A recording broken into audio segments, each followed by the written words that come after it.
북한 사회가 이렇게 많이 바뀌었다고는 해도 기본적인 근본적인 그 사상의 변화 이런 것들이 일어나기는 쉽지 않을 것 같은데 어떤 사상 교육들을 받고 자라셨나요? 김일성, 김정일, 김정은에 대한 충성심 뭐 이런 거 갖고 뭐 많이 사상 교육을 하니까 오직 그거 외에는 뭐 우상화를 하니까 그분들을 그 사람들을 그 외에는 뭐 네, 그러면 어떤 규칙들을 지키면서 살라고 이야기를 들으셨나요? 그냥 뭐 수령제일주의 뭐 모든 거를 그 수령에 대한 그게 많은 거를 맞추고 그다음 뭐 하지 말라는 이제 나라에서 하지 말라는 일은 하면 안 된다 그런 거랑 그 뭐 다 그냥 충성심 뭐 당이 결심한 우리는 해야 되고 뭐 하나는 전체를 위하여 뭐 해야 되고 그냥 그런 거죠. 뭐. 그런 구호들이 뭐 길가에도 써 있고 뭐 산에도 써 있고 뭐 직장에도 써 있고 다 써 있는 거죠. 네. 그런 써 있는 것들을 보시면 기분은 어땠었나요? 그러니까 그게 처음 보는 분위기면 무슨 기분이 어떨까 이런 느낌을 받았을지 모르겠지만요. 늘 그냥 보던 거고 저희가 어릴 때부터 자라면서 그냥 보고 계속 보고 뭐 눈에 담아놓던 거라서 그냥 예사로운 거예요. 그냥 아 저런 거는 저렇게 붙이고 봐야 되는가 보다. 그냥 그 정도였어요. 뭐 그렇다고 해서 구호판을 있다고 해서 그거를 유심히 아 우리는 저렇게 살아 뭐 거기에 대한 그렇게까지는 안 그랬었어요. 그럼 구호판이나 뭐 집안에는 또 초상화가 있고 할 텐데 이런 초상화들에 대해서는 어떻게 하라고 교육을 받았나요? 물론 초상화는 먼지가 있으면 안 되고 아침 청소할 때는 초상화부터 청소해야 되고 정리해야 되고 그거는 일가의 뭐 첫 번째로 뭐 손꼽히는 일가인데 근데 뭐 지금 들어와서 솔직히 다 먹고 살기가 힘드니까 누가 그걸 굳이 거기에 신경을 안 써요. 그냥 일단 한 번씩 조직부 뭐 도당 선전부 조직부에서 검열이 들어오는데 그때마다 이제 검열이 들어와 하면은 그 이민반이 통째로 이제 연대적 책임을 받다 보니까 반장이 먼저 전날 앞서가지고 야 선전부 조직부 검열 들어오는데 초상화 이거 검열 들어온다.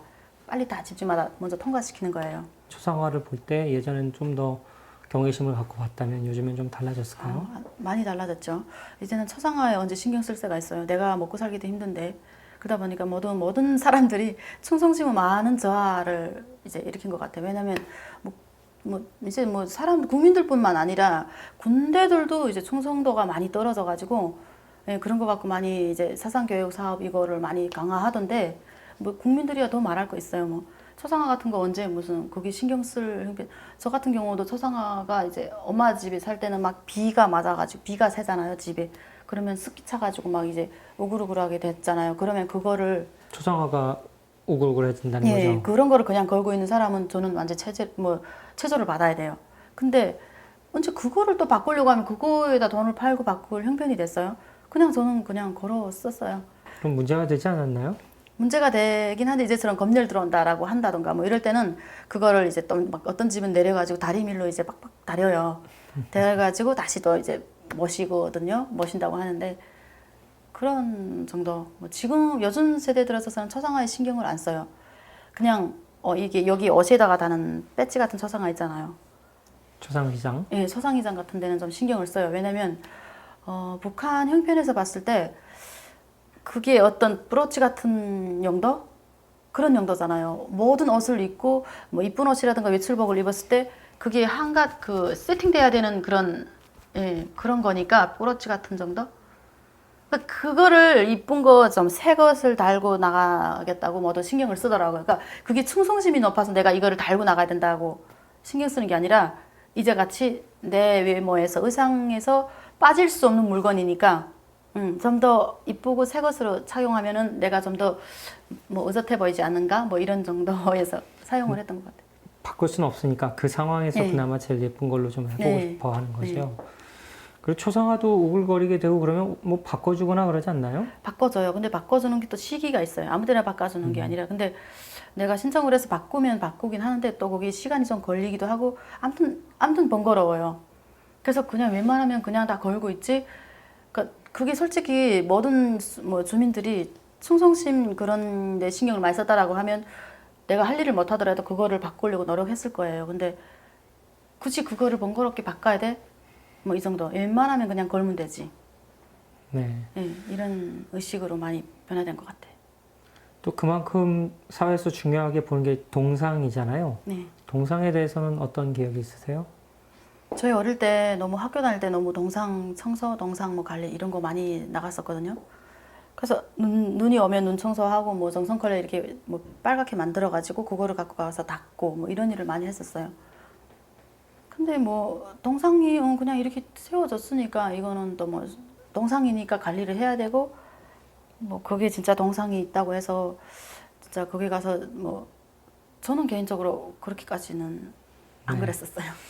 전반적으로 북에 예전에 사실 때부터도 그다지 충성심이 깊은 네. 사람은 아니었네요. 네. 그러니까 워낙 가난하게 찢어지게 못 살고 가난하다 보니까 내 생활이 힘들고 촉박하고 열악하고 지금 당장 중요하고 소중한 것이 있는데 그렇게 뭐 빨간 당원이 아니었으니까 그랬는지 모르겠는데 저는 개인적으로 충성심이 높지 않았어요.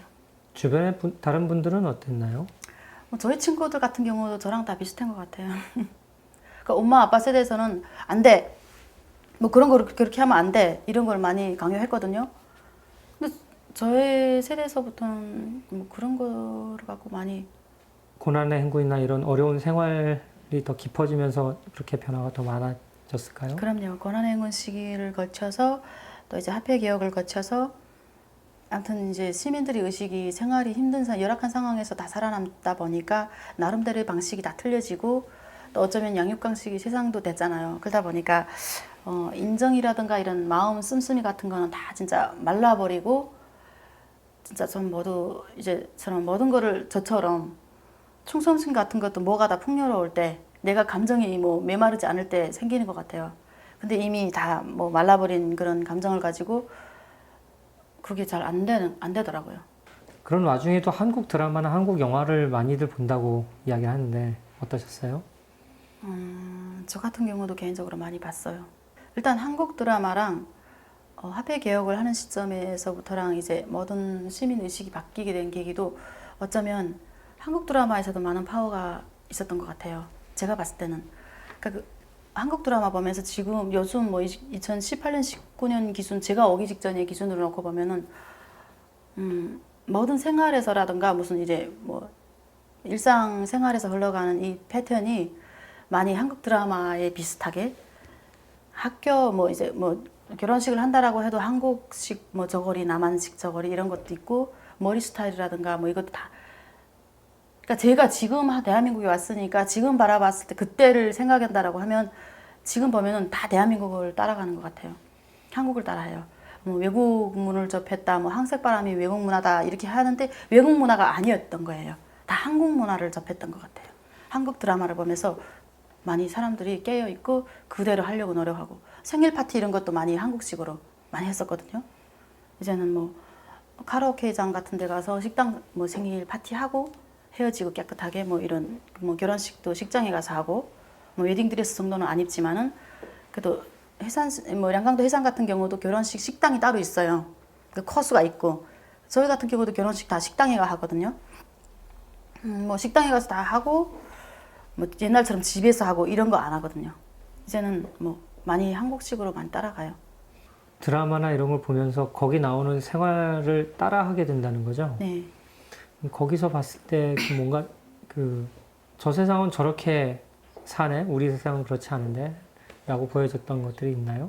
그럼요. 저는 한국 드라마 딱 접하면서 뭘 생각했냐면요. 아, 이게 현실이구나. 이 한국 드라마는 모든 것이 현실이구나. 이게 딱 느껴지더라고요. 근데 이제 북한 드라마 같은 경우는 모든 게 다 틀에 매였거든요. 틀에 매우고 딱 그 사상에 관한 뭐 이런 걸로 다 되잖아요. 근데 이제 한국 드라마를 보면은 모든 것이 현실이고 그냥 내가 하고 싶은 말을 할 수 있고 자연스럽게 하잖아요. 우리는 뭐 언론의 자유가 없다 보니까 하고 싶은 말을 막 할 수가 없잖아요. 그러니까 그런 거랑 볼 때 와, 저 세상은 저런 세상이구나. 참 저런 데가 살아봤으면 좋겠다. 그런 욕구가 막 차오르더라고요. 그럼 김씨가 김일성, 김정일, 김정은에 대해서 어렸을 때 듣고 배우고 생각하셨던 것과 나중에 나이가 들어서 생각하시는 건 어떻게 달라졌나요?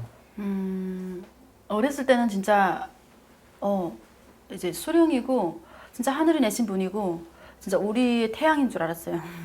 우리 구세주인 줄 알았어요, 진짜. 그 문구 고스란히 지금 말씀하신 거죠? 네, 그렇게 교육하잖아요. 그러니까 세대 이게 어릴 때부터 그런 세대를 많이 시키면서 자라오다 보니까 한 번 아닌 것도 내가 10번 듣다 보면은 거짓말이 진짜로 들릴 때가 진짜인 줄 알잖아요. 그것처럼 진짜 이게 진짜 우리가 수령은 잘 만났대. 뭐 태양이래 이제 하늘이 낸 분이고 뭐 이런 말을 해서 진짜 그런 줄 알았어요. 학교 다닐 때라든가 뭐 이제. 근데 사회 나와서 딱 보니까 이게 뭔가 틀려지는 거예요. 그게 한국 드라마를 보면서 접하면서 간접적인 외부 문화를 접했지만 해도 거기에서부터 뭔가 생각이 바뀌어지더라고요. 접이치고도 이게 뭐지? 저렇게 드라마도 있고 저런 세상 속이 있구나. 그러니까 저는 가장 또 이제 막 와닿았던 게 뭐냐면요. 북한은 좀 가부장적인 세상이잖아요. 그러니까 저희 집도 아버님도 다 이제 좀 번건도 심했고 이런 뭐 가정에서 자라다 보니까 그 여자라는 그게 존재감이 조금 어떤 여자라는 존재감은 제한돼 있잖아요. 그러니까 그런 인식을 많이 지배받고 살아왔었는데 그 한국 드라마를 딱 보면서 와 그게 완전 신기하더라고요. 저게 뭐야? 여자들도 자기 하고픈 말을 막 하고 막 그 남자들 싸대기랑 막 때리잖아요. 그런 거랑 보면서 와 이게 뭐야? 여자들도 저렇게 네. 그러니까 여자들이 그러니까 어떤 북한 같은 경우는 여자들이 자기만의 그런 뭐 여자들은 이렇게 해도 안 되고 뭐 여자들은 옷을 뭐 이렇게 입어도 안 되고 이런 기준이 많잖아요. 번건적인. 근데 뭐 대한민국 드라마를 보니까 여자들도 막 남자들 때리고 뭐 내가 하고 싶은 말 막 하고 내가 먹고 싶은 거 막 그러니까 수줍음이라든가 창피한 거 이런 거를 많이 감추지 않고 있는 그대로를 많이 보여주더라고요. 그러니까 저는 처음에 아가씨 때 그 드라마를 딱 접하면서 와 저런 세상도 있구나. 특히 그게 너무 많이 와닿더라고요.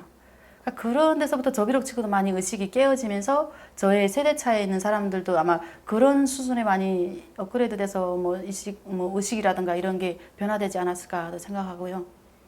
드라마 안에서 보여지는 여성들의 활동이나 모습이 이제 여성이 그 남자하고 동급으로 이렇게 활동하는 걸 보면서 움직이면서 생각하고 생활하는 걸 보면서 이게 우리 세상과는 다르네 이렇게 느끼셨다는 그런 거죠? 그때 저는 진짜 거기서 많이 와닿더라고요. 와 저런 세상도 있구나. 대사 중에 어떤 게 그러면 제일 인상 깊던가요? 제가 그때 뭐 처음에 접할 때는 가을 동화랑 그런 거를 접했어요. 천국의 계단 이런 거. 그때 우리 때는 그게 막 유행이었었거든요. 그거랑 봤을 때 보면은 진짜 그 뭐 재벌집 남자들이랑 뭐 이제 완전 좀 사차원 같은 여자들도 좋아하고 뭐 이제 가난한 집 여자들 막 이제 뭐 살 수 있는 상황. 근데 저희 그때는 보면은 저희 때도 보면 뭐 까치는 까치끼리 살아야 되고 못 사는 집 여자랑 뭐 잘 사는 집 남자는 뭐 짝이 될 수 없고 이런 좀 틀이 많았었거든요. 근데 제가 아가씨 때 그때 그런 드라마랑 보면서 와 세상이 틀리긴 하다 저런 세상도 있구나 자유롭구나 이거를 깨닫게 되더라고요. 물론 우리 사회도 다 그런 건 아니긴 한데 드라마니까 그랬나? 그렇죠. 그래도 어쨌든 저런 게 가능하구나라는 걸 봤다는 거죠. 그러니까 뭔가 벌써 언론도 말에도 뭐 제한이 없잖아요. 내가 하고 싶은 말 하고 행동하고 싶은 대로 행동. 이기에서 벌써 틀려지더라고요. 그러니까 우리 드라마랑 비교해봤을 때 그래서 그때부터는 우리 드라마는 뭔가 딱딱하고 보기 쉽지 않고 그렇게 되더라고요. 뭐 북한의 드라마 소재도 또 되게 제한적이잖아요. 네, 그것도 딱 승인이 돼야 뭐 딱 뭐 대부 가능하고 하다 보니까. 네. 그럼 북한 드라마는 아무도 안 보나요? 아니면 그래도 보는 사람이 있나요? 그럼요. 그럼 우리 엄마 아빠 세대들은 많이 그래도 그나마 뭐 그것밖에 볼 게 없으니까. 한국 드라마는 안 보면 그거밖에 볼 수 있는 게 없네요. 한국 드라마 엄마들은 되게 잘 안 보죠. 저희 같은 경우는 부모님들은 하지 말라고 하거든요. 너네 그거 하지 마. 왜냐면 우리가 못 살고 힘이 없는데 너네 그거 하다 잡히면 걸리면 너네 살 수 있는 능력이 없어. 뇌물을 주고 빼내와야 되는데 그게 안 뇌물을 되니까. 줄 돈이 없으니까. 그래서 아예 하지 마. 너네 집 형편 보고 그런 것도 하겠으면 해. 그냥 막말해서 뭐 재빌하게 놀지 마라. 하란 대로만 하고 살자. 우리는 힘이 없어. 이게 집에서 어머님이랑 아버님이 늘 교양하시는 말씀이었었거든요. 근데 저는 그렇게 한다라고 해도 부모님 속여가면서 친구들하고 같이 공유하고 보고 많이 보고 막 그랬었어요.